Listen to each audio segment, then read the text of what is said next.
Hi everyone, welcome to another video. Today I'm going to talk about this new product that I got from the brand Yamaha. So I didn't receive it from Yamaha, but I paid for it with my own money. It's the FGDP-30. There is a slightly more expensive black colored one, the FGDP-50, with more features, but I decided to go with this one because I wanted something light, something that wasn't too expensive, so that I could take it with me on gigs and not have to worry too much about it. So this is an amazing piece of machinery, and I'm going to compare this with some of the other trigger pads that I've been using for some time, such as the Novation Launchpad. I have the mini version here. I also use the larger one, or have been using the larger one until it started to lose some support on the operating system front.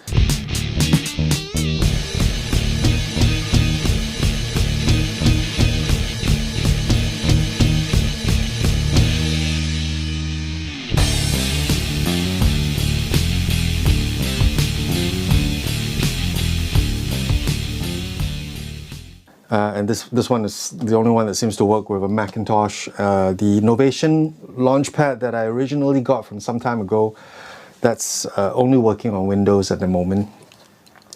And this is another version of a trigger pad. This is, I suppose you could say, industry standard, the Maschine Mikro by Native Instruments. So these have been really fantastic and fun to use.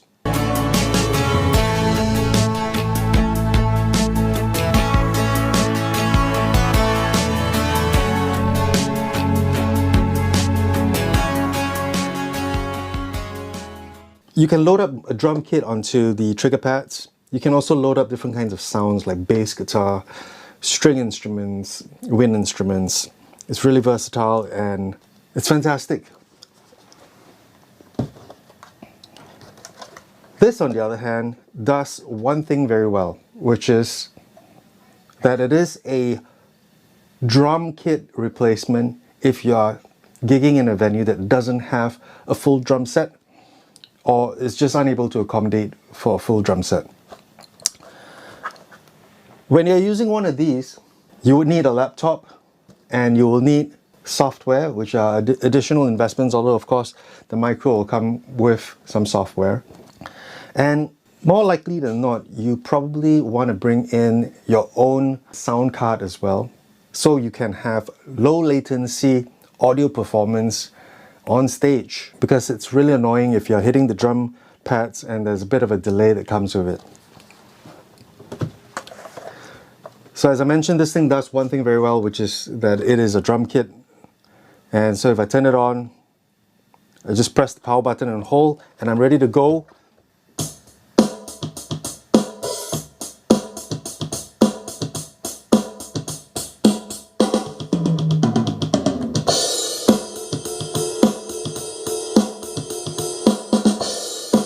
Well, you get the idea. The main thing for me when getting this is that it doesn't require a sound card and it doesn't require a computer. So when I bring it with me on a gig, that's all I need to carry is just pop this into my bag and I'm ready to go with perhaps a few audio cables. You have an aux in for audio input coming out from a mobile phone or your iPad if you want to play some music and listen to it on headphones. And then of course with some cables you can output this to a mixer in a venue, so it comes out of the front of house speakers. When you press these buttons, there's going to be some audio feedback, so you want to set your settings correctly before you start, right? But once it's set, I'm sure there's an option to turn it off, but there's no onboard screen that you can see. So when you move between drum kits, Kit 14 Garage Punk, yeah, it'll just tell you what preset you're currently on. 15 Vintage 70s,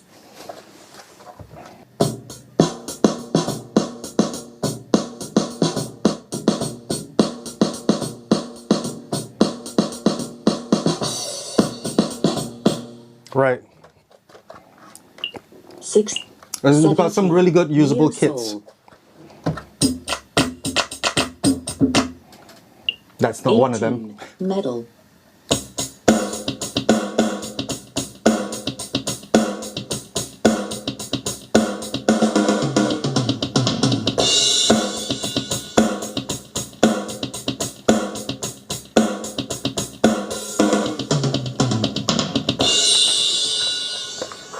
All right, so this guy is really excellent. I highly recommend it.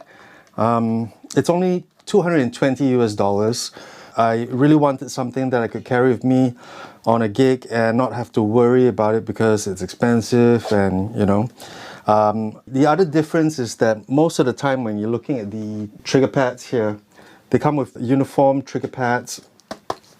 It's still designed in this standard block grid because it's used for drums but also other kinds of instruments. This, on the other hand, comes with a very unique design that's ergonomically designed to work for a finger drummer. So the 19. Phaser. Phaser. 20. Digi-Rock. All right. So the snare and the kick are going to be the most used trigger pad buttons that are on this device, and because of that, it's designed large.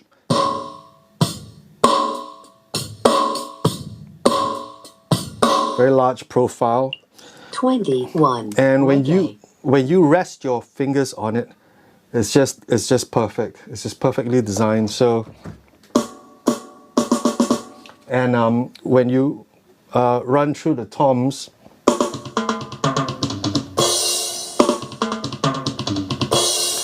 it's just designed and placed in exactly the most perfect location possible. Whereas for something like a standard grid like this, you really have to try to work out where the sounds are located. Of course, by default, there is a standard.